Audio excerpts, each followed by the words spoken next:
थ' नोंथांमोन बुंनाय बायदि खोथायाथ' नंगौ अन्थाइ खाम्फा गायगासिनो दङ हयथ' दिनैनिफ्राय गायनो हानाय नंला खोमा आं सानो खाम्फा बरगयारी बिथांनि इयुन जिउनि जा न'खर दानायनि सिमां हारि दानायनि सिमां बे मोजां जागोन थाखा गारनानै लाब गैया थाखा गारनाय माने BPF निफ्राय खाम्फाया किक आउट जानाय बियो ध्वंस जानाय আমার BPFৰ সভাপতি শ্ৰীযুত হাগ্ৰামা মহিলাৰীয়ে কোকৰাঝাৰ লোকসভা সমষ্টি আৰু দৰং ওদালগুৰি সমষ্টিৰ কাৰণে প্ৰাৰ্থিত্ব ডিক্লেয়াৰ কৰিছে কোকৰাঝাৰৰ কাৰণে মোক মানে খাম্পা বৰগয়াৰীক আৰু দৰং ওদালগুৰিৰ কাৰণে দুৰ্গা দাস বড়ো ডাঙৰীয়াক প্ৰাৰ্থিত্ব প্ৰদান কৰিছে মই মোৰ ফালৰ পৰা হাগ্ৰামা মহিলাৰী আৰু সকলো BPFৰ জ্যেষ্ঠ নেতা আৰু নেতা কৰ্মী সকলোকে মই ধন্যবাদ দিছোঁ এই দায়িত্ব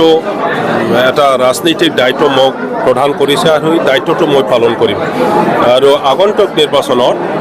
BTC বাকীয়ে আজি সকলোৱে একগোট হৈছে BPF ভোট দিবৰ কাৰণে সাজু হৈছে আৰু এই ইলেকশ্যন কেতিয়া হ'ব সেই দিনটোহে ৰখি আছে আমাৰ BPF দলৰ জিকাটো 100% নিশ্চিত যুঁজ বুলি ক'লে আমাৰ অপোজিট সাইডত আমি দেখিবলৈ পাওঁ BJP UPPL আৰু GSBৰ মিত্ৰতাৰ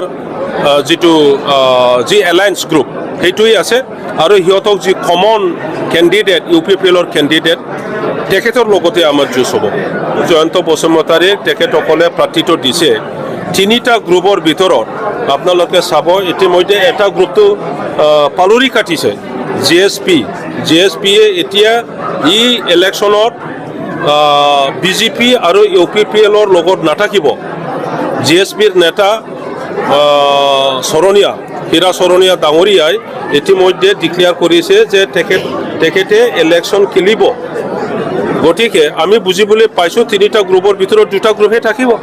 BJP আৰু UPPL কিন্তু আমাৰ BTC বাকীয়ে ইতিমধ্যে বুজিব পাৰিছে যে BJP আৰু UPPLৰ যি চৰকাৰ BTC চলি আছে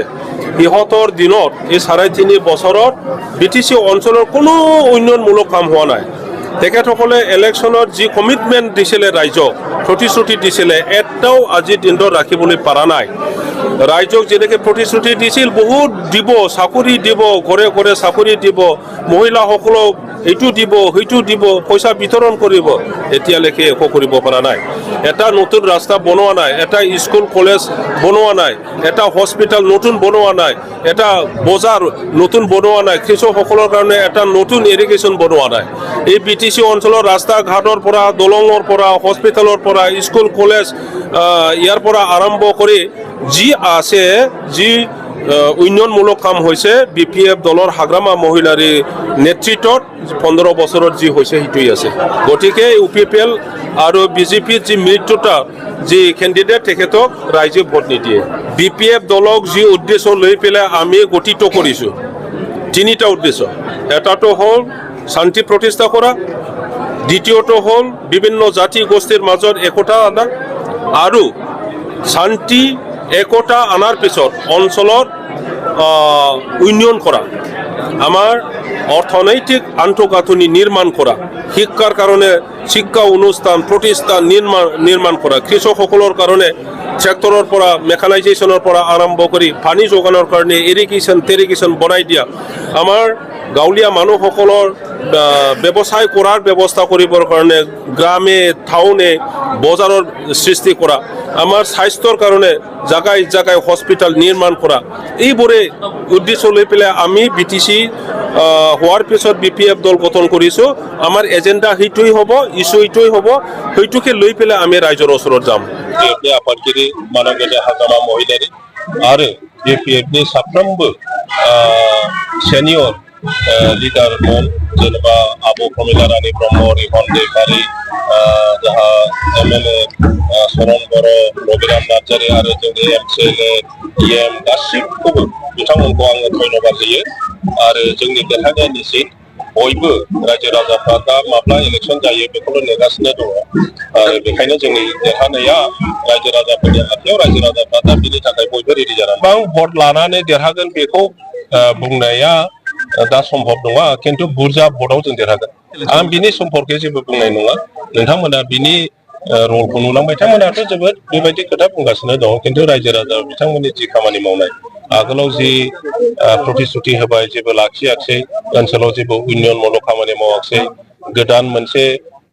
स्कुल कलेज बानायाखिसै गोदान हस्पिटाल बानायाखिसै गोदान लामा बानायाखिसै गोदान इरिगेसन बानायाखिसै गोदान हाथाय बाजार बानायाखिसै माने बिटिसि आव रायजो राजाफोरनो जि नांगौ बे बुस्थुफोरखौ बे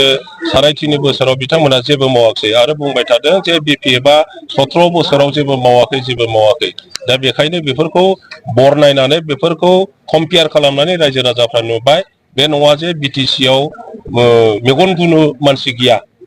थगायब्लानो जायो बिदि नङा इउपिपिएलआ बेखौनो सानदोंमोन जे थगायजागोन आगोलाव थगायबोनो हानायखाय दाबो थगायबाय थानो हागोन बेखौ सानदोंमोन खिन्थु रायजो राजाफ्रा दा थगायजाया बेखायनो बिथांमोना दा बे थगायनायखौ बुजिजोबनानै इउपिपिएलनो भट होआ टक्कराथ' नोंथांमोना नाय इउपिपिएल बिजेपि आरो जिएसपि मोनथाम दलोआ ज' नङा होमबा एलायन्स गभर्नमेन्ट दादों बिटिसि आवबो सरकार आसामावबो सरकार आरो बिथांमोननि जि कमन केन्डिडेट इउपिपिएलनि केन्डिडेट बेनो जोंनि मा होनना बुङो नोंथांमोनहा मा होनदों बेजोंनो जोंहा माने सौदावनाया जागोन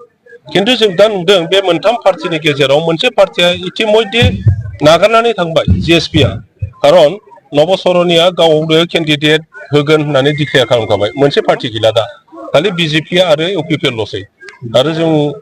बुंनो हाया बिथांमोननि बे खौसेथिया बेसे गोलाव थांगोन गिबि हिसाबै मा बावगोन बे नङा जोंहा मोनथाम एजेन्डा दङ बिटिसि आव सान्ति प्रतिस्ठा खालामनाय बिटिसि आव रायजो जानाय मोनफ्रोमबो जाति गस्थि धर्मालम्बीखौ राजनैतिक भाबै सामाजिक भाबै बयखौबो खौसे लाखिनाय आरो बयखौबो जल खालामनानै ओनसोलाव जौगानाय लाबोनाय बयनोबो समान जौगानाय लाबोनाय बेनो जोंनि मोनथाम उद्देश्य बेखौनो मावगोन बेथ' नोंथांमोन बुंनाय बायदि खोथायाथ' नंगौ अन्थाइ खाम्फा गायगासिनो दङ हयथ' दिनैनिफ्राय गायनो हानाय नंला खोमा दायो जिहेतु डिक्लेयार खालामसिगोन नटिफिकेसन होसिगोन आंनि जानानै आरो बिथांनो बेस्ट अफ लाकबो हरनाय थादों कन्टेस्ट खालामथों खिन्थु आं मोनसेल' बाथ्रा बुंनो नागिरदों नोंथांमोननि मिडियानि गेजेरजों हाग्रामाया खाम्फाखौ धंस' खालामनोसो बेबस्था लादों गतिके जतबां थाखा धोन दौलत दङ बे एमपि इलेक्सनाव गारालासेनो खाम्फाया नेमसेक बिपिएफनि जानानै गेलेयोब्ला आं सानो खाम्फा बरगयारी बिथांनि इयुन जिउनि जा न'खर दानायनि सिमां हारि दानायनि सिमां बे मोजां जागोन थाखा गारनानै लाब गैया थाखा गारनाय माने बिपिएफनिफ्राय खाम्फाया किक आउट जानाय बियो धंस' जानाय बयहाबो बुंनो मोन्थाय दङ खिन्थु गावनि खर'खौ मोजां खामानियाव बाहायनाया बयनिबो गोनांथि दङ दिनै जोंनि गोबां सेंग्रा सिख्लाफ्रा मेक्सिमामलि बिपिएफ सापर्टारफ्रा ससियेल मिडियाखौ माने गोरोन्थि लामाजों लांगासिनो दङ थुंग्रिया फारनै गोबाव थानाय थुंग्रिया फारसेजों दानोबा फारसेजोंबो बौवो गतिके बिनि थाखाय सांग्रां जानांगोन